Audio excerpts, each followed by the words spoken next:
नमस्कार दोस्तों, मैं डॉक्टर प्रवेश सैनी और बहुत बहुत स्वागत करता हूं आप सभी का अपने YouTube चैनल डॉक्टर प्रवेश सैनी होम्योपैथी में। दोस्तों, आज जो ये मैंने वीडियो बनाया है ये मैंने एक मेडिकल पैरामेडिकल कोर्स के बारे में बनाया है।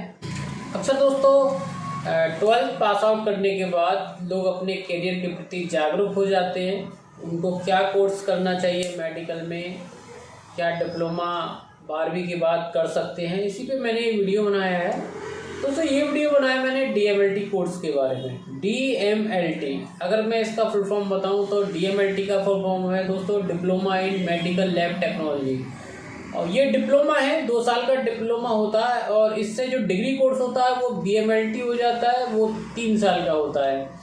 तो इस वीडियो में दोस्तों मैं चर्चा करूँगा DMLT के और कोर्स करने के बाद सरकारी नौकरी के क्या चांस हैं, या प्राइवेट आप क्लिनिक खोल रहे हैं तो कितना स्ट्रगल है।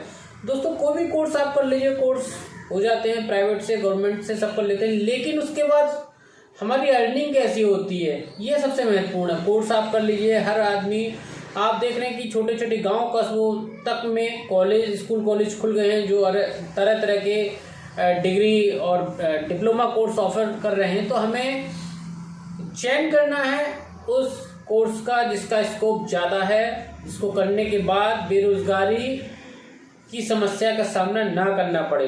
तो दोस्तों जहाँ तक मेडिकल कोर्सेज की बात है, मेडिकल पैरामेडिकल कोर्सेज की बात, बेरोजगारी की समस्या का सामना अधिकतर कम ही करना पड़ता है। अगर आपके पास सरकारी नौकरी नहीं है तो फिर भी आप अपना प्राइवेट सेटअप लेकर बैठ सकते हैं। तो मैं DMLT का इसी में चर्चा करूँगा, वीडियो कल तक देखिएगा दोस्तों। और अगर आप मेरे YouTube चैनल पहली बार आए तो प्लीज़ चैनल को सब्सक्राइब जरूर कीजिए, बिना सब्सक्राइब करे ना जाइएगा, धन्यवाद। तो दोस्तों ये चर्चा करते हैं DMLT दोस्तों क्या है।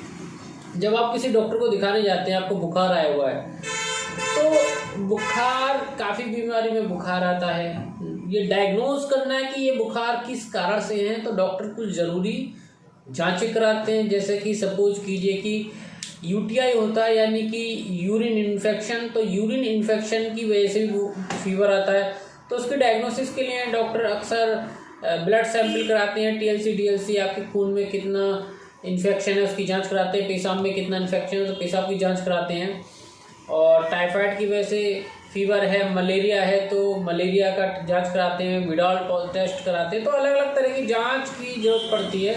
तो दोस्तों डॉक्टर जो जाँच कराते हैं उस जांच के लिए वो लेबोरेटरीज पर भेजते हैं जहां पर जांच होती है, और वहां पर जो टेक्नोलॉजिस्ट यानी कि जो इस काम को करता है उसको मेडिकल लैब टेक्नोलॉजिस्ट बोलते हैं दोस्तों। तो इसमें डिग्री और डिप्लोमा कोर्स ऑफर्ड होते हैं। तो इसी में मैं चर्चा करूंगा DMLT कोर्सेज के बारे में दोस्तों। अगर आप 12वीं पास आउट हैं तो इस वीडियो को जरूर देखिएगा और वीडियो को ज़्यादा से ज़्यादा अपने 12वीं के साथियों को जरूर भेजिएगा दोस्तों।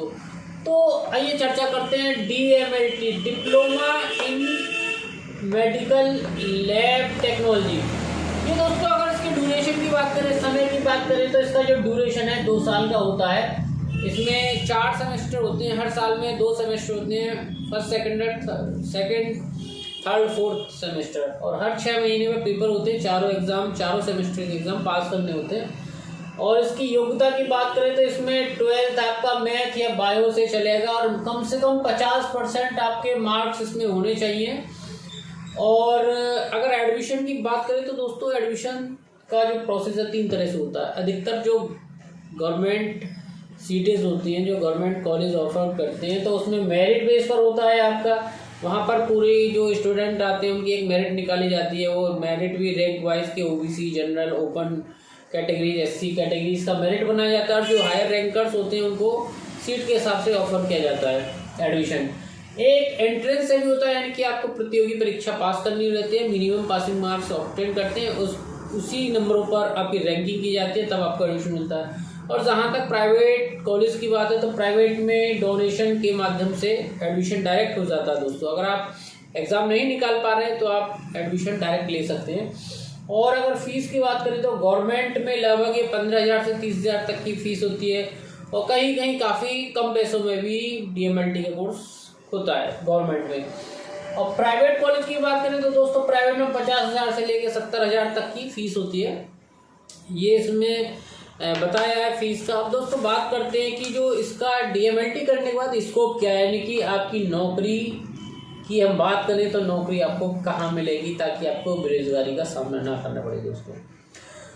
दोस्तों जैसा कि मैंने आपको वीडियो के शुरुआत में बताया कि DMLT करने के बाद आप एलिजिबल हो जाते हैं डायग्नोसिस के लिए।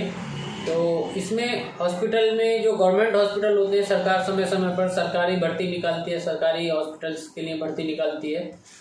और जो लेबोरेटरीज होती है, यानी कि जो बड़े बड़े लैब्स, जैसे आप डॉक्टर पेपकाइंड का सुना होगा, डॉक्टर पेपकाइंड है और डॉक्टर लाल है, अनेकों तरह के थायरोकेयर वाले ये ऑफ़र करते हैं अपने अपनी फ्रेंचाइजी, वो DMLT वालों को ही ऑफ़र करते हैं।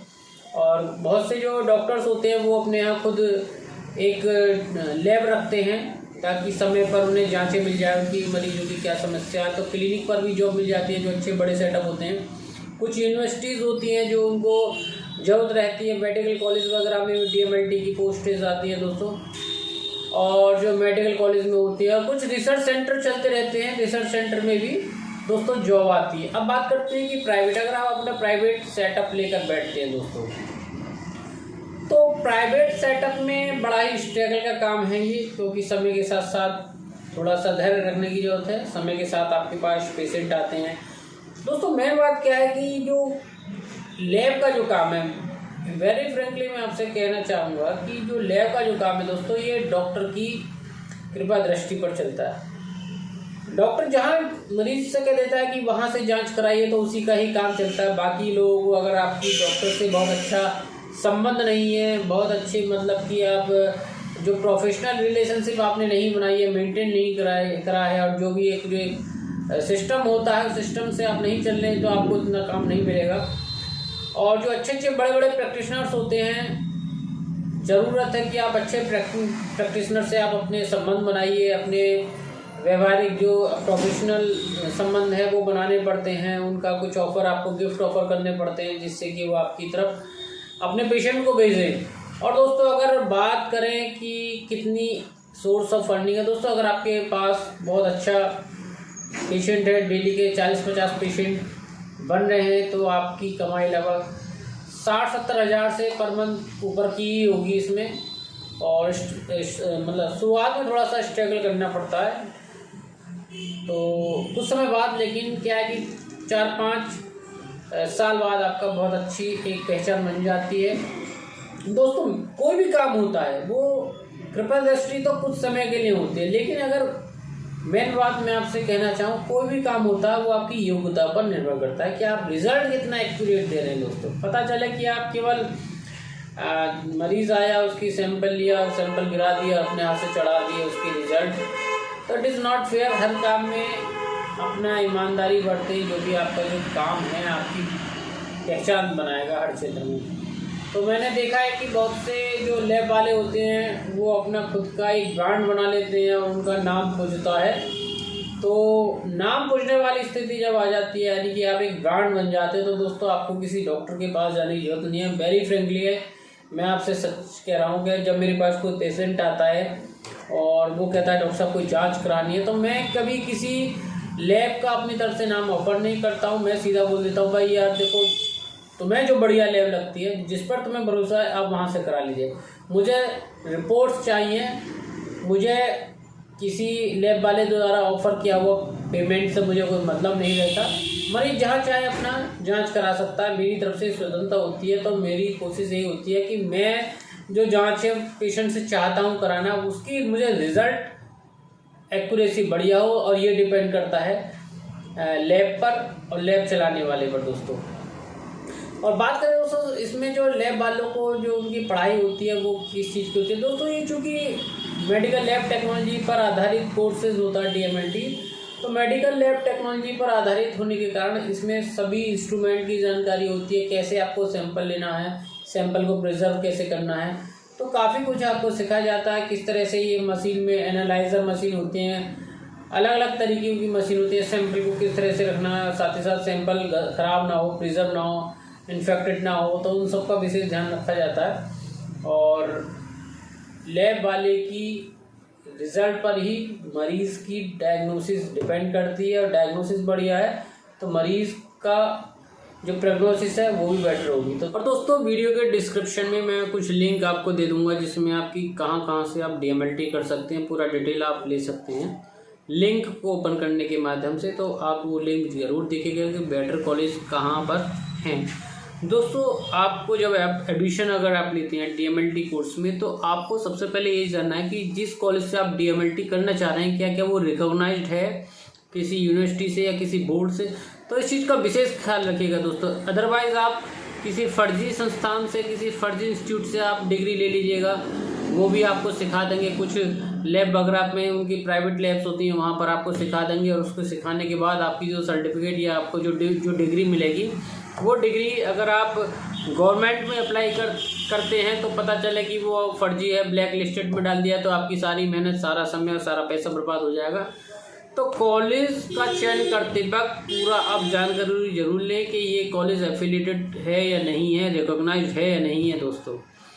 और साथ ही साथ आप ये देखिएगा इस कॉलेज का प्लेसमेंट कितना बेटर है और कॉलेज की पढ़ाई लिखाई फैकल्टी कैसी है।